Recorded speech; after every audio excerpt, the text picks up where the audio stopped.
దిగజార్చడంలో లేదా ప్రజాస్వామ్యాన్ని ఎంత దిగజార్చాలో అంత దిగజార్చడంలో అంటే ప్రజాస్వామ్యాన్ని తప్పుడు దారిలో నడిపించడంలో చంద్రబాబు నాయుడు ఎప్పటికప్పుడు కొత్త పోకడలో మనకు చూస్తుంటాం. వింత పోకడలు, కొత్త పోకడలు. ఒక పార్టీలో గెలిచినోడ్నే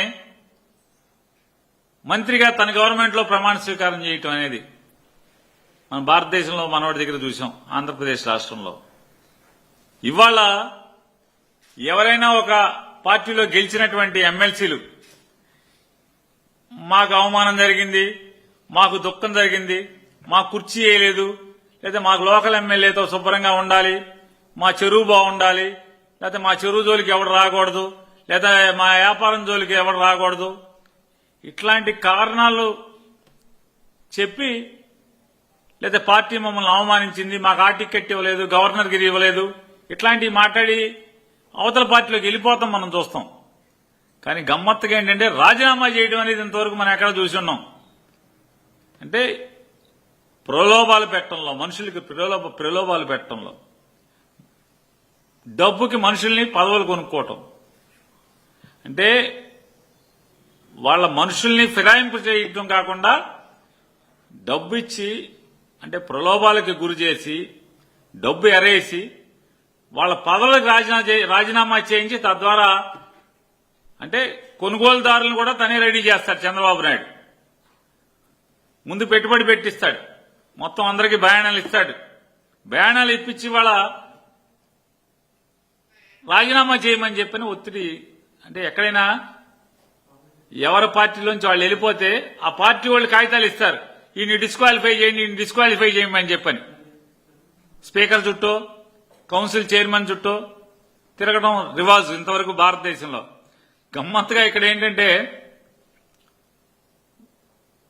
కోర్టుకు వెళ్లి కూడా మా రాజీనామాను ఆమోదించేసేయండి, మా రాజీనామాని నన్ను అర్జెంట్ ఖాళీ చేసేయండి. ఈ వింత పోకడలు, ఈ తప్పుడు ఆచారాలు, ప్రజాస్వామ్యాన్ని కూనీ చేయటం అనేది అంటే ప్రతి 5 ఏళ్లకు ఒకసారి కొత్త వింత పోకడలు మనం తీసుకొస్తాం చూస్తున్నాం. అంటే ఒక పెట్టుబడిదారుని ఎత్తుకొస్తాడు, డబ్బులు ఇప్పిస్తాడు, బయానాలు ఇప్పిస్తాడు, వెంటనే వాళ్ళకే ఈ పదవులన్నీ అంటే ముందే బేరం మాట్లాడించి డబ్బులు తెచ్చుకోమని చెప్పి పెట్టుబడి పెట్టించి పదవులు కూడా డబ్బులతో కొనిపించేటువంటి అంటే ఏదైనా నాడు ఎన్టీ రామారావు గారిని పడేయటం దగ్గర నుంచి ఇవాళ దాకా రాజకీయ నాయకుల్ని డబ్బుకి ఎరేసి వాళ్ళని కొనటం అనేది చంద్రబాబు నాయుడు యొక్క నైజం. దానిలో ఆ క్రీడలో భాగమే చంద్రబాబు ఒక అనైతిక రాజకీయ క్రీడలో భాగమే ఈ ఎమ్మెల్సీల రాజీనామాలు ఇవన్నీ కూడా అనేది మనకి పూర్తిగా ఎవరికైనా అర్థం అవుతుంది.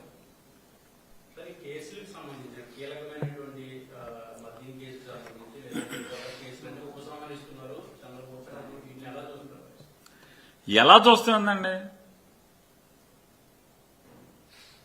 ప్రజాస్వామ్యంలో చంద్రబాబు లాంటి